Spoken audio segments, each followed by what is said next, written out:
I grew up in Southgate, which is predominantly Latino, but it's predominantly Mexican. My mom came here undocumented and uneducated at the age of 17 from Guatemala.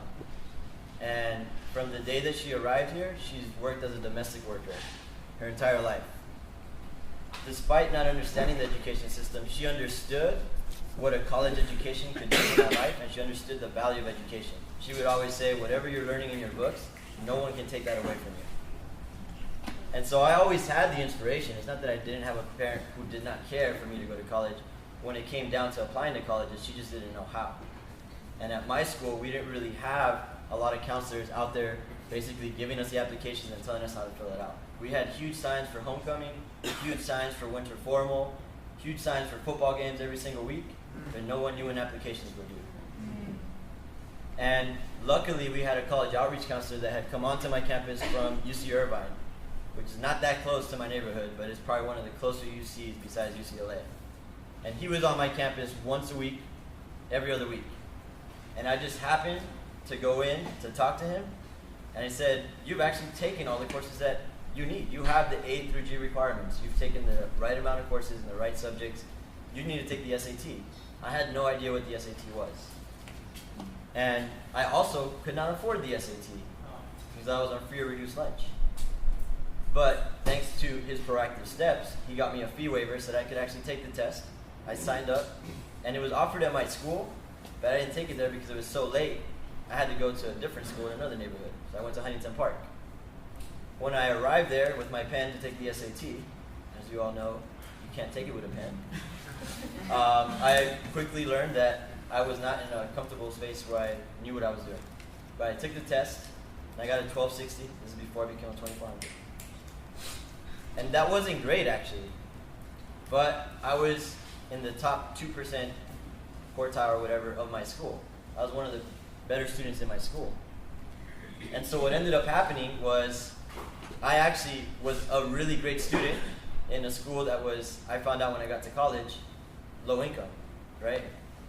And a lot of you expressed this over the week, and I really want to solidify what you're saying. When I showed up to college, I found out that I was poor. And that's huge, because I had no idea what low income was. Yet people who write policy were calling my neighborhood low income. We had already been labeled as something. I was an at-risk youth. I don't know what at-risk I was, but I hope it's at risk of success. And I think, when we were having this discussion about people are afraid to come into our neighborhoods, I'm afraid to come into my neighborhood. Well, then how do we change that perspective? Because our neighborhoods should not be labeled with violence. Our neighborhoods should not be labeled with low paying, low wages, and apartments, not sustainable living, food deserts, right? And so remember, I just want to say this now. Education is what you guys have chosen, and that's why you're here, and education is the path that you're taking. But, for example, in my neighborhood, there are multiple struggles that are going on. So if education is not where you want to be right now, there's plenty of work to be done.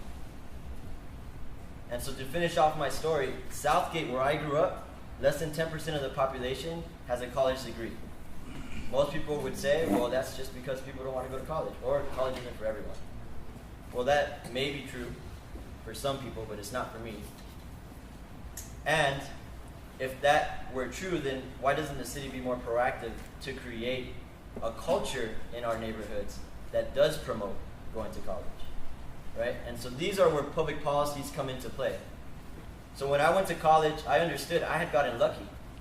My senior year, we had 600 people graduate. My senior year, less than 1% of us actually went to college. Probably half of that amount finished college, right? You guys are in a prime space to voice your opinions, not just about the K-12 system that you just left, but the classes and racist higher education system that you're currently in. And we really need to connect that pipeline, because that is where your voices will be amplified. In California, we had 2 chapters when I started, USC and Whittier. They're awesome, but if we're really going to bring this message, do we want to just stay on those campuses? And someone talked about city colleges.